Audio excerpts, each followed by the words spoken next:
paano yung fitting?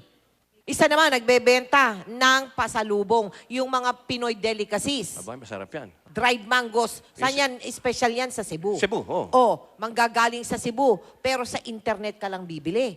Biruin mo Aba, yan. pwede na yun. Uy, Galing masarap eh. yan. Panoorin natin ha. Yung ilan po sa mga online business na ito na nag-click. Aber? Pamamagitan ng mybarong.com, ang inyong specially made barong ay kaya nitong i-deliver kahit saan at kahit anong oras. 1999 nang simula ng mag-asawang Corky at Eileen Pasquil ang negosyo sa Amerika. My first idea for an online business was my profession, physical therapy. But I soon found out after research that I couldn't sell physical therapy online. At that time, I had a few barongs made for me. My first ones that I had custom tailored. People would remark, "Oh, hey, nice barong. Hey, where'd you get that?" Barong? Right. How can I get one? That's the idea.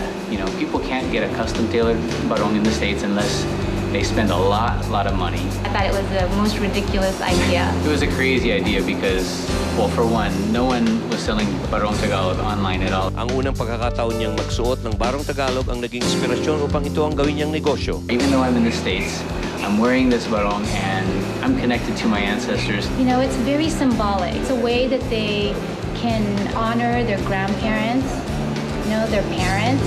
I mean, we sell the barong, but we really sell, you know, cultural pride. Kung inaakala niyong mahirap kumanap ng sukat para sa inyo, nagkakamali kayo. We have images, photos of how to obtain your size when you measure your chest, your waist, your hips, different things like that. And then it tells you what size you are.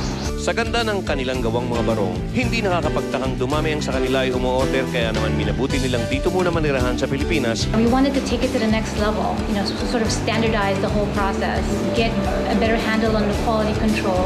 Kaya naman sa susunod na mangailangan kayo ng isang deklasing barong Tagalog, kahit saang parte pa kayo ng mundo, ang mybarong.com ang bahala sa inyo. Kaya naman para sa mga kababayang nasa ibang bansa, ang inyong mga paboritong Pinoy products are just one click away.